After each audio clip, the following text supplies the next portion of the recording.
Pandesara police સ્ટેશનના વાહન ચોરીના અનડિટેક્ટ ગુનાને ડિટેક્ટ કરી એક ઇસમને મોટરસાયકલ નંગ 1 કિંમત ₹70,000 તથા મોબાઈલ ફોન નંગ 4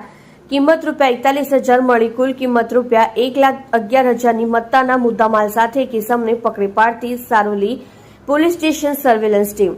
પોલીસ કમિશનર શ્રી અનુપમસિંહ ગેહલોત સાહેબ તથા ખાસ પોલીસ કમિશનર શ્રી સેક્ટર 1 તથા નાયબ પોલીસ કમિશનર શ્રી ઝોન 1 તથા મદદનીશ police commissioner Shri B division Surat શહેરનાઓએ મોબાઈલ સ્નેચિંગ તથા વાહન ચોરીના અનડિટેક્ટ ગુનાઓ ડિટેક્ટ કરવા સારું સૂચના કરેલ હોય જે સૂચનાની માર્ગદર્શનના આધારે police inspector Shri SR Vekariya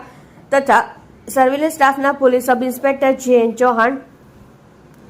તથા બીજા સર્વેલન્સ સ્ટાફના માણસો સાથે સારોલી 3 રસ્તા ખાતે વાહન ચેકિંગ હદમાં હતા તે દરમિયાન ASI રમેશભાઈ હરિભાઈ તથા ASI અજીતભાઈ ઠાકોરભાઈ તથા assistant head constable Arvindbhai Laljibhai નાઓને મળેલ સંયુક્ત બાતમી હકીકત આધારે કિસમ નામે દીપક સંતોષભાઈ રામજી વંદન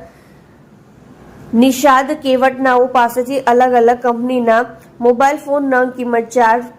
4 કિંમત ₹41,000 તથા મોટરસાયકલ નંગ 1 કિંમત ₹70,000 મળી કુલે મુદ્દામાલની કુલ કિંમત ₹1,11,000ની મત્તાનો મુદ્દામાલ પકડી ભારતીય નાગરિક સુરક્ષા સંહિતા કલમ 106 મુજબ તપાસ અર્થે કબજે કરી પાંડેસરા પોલીસ સ્ટેશનનો વાહન ચોરીનો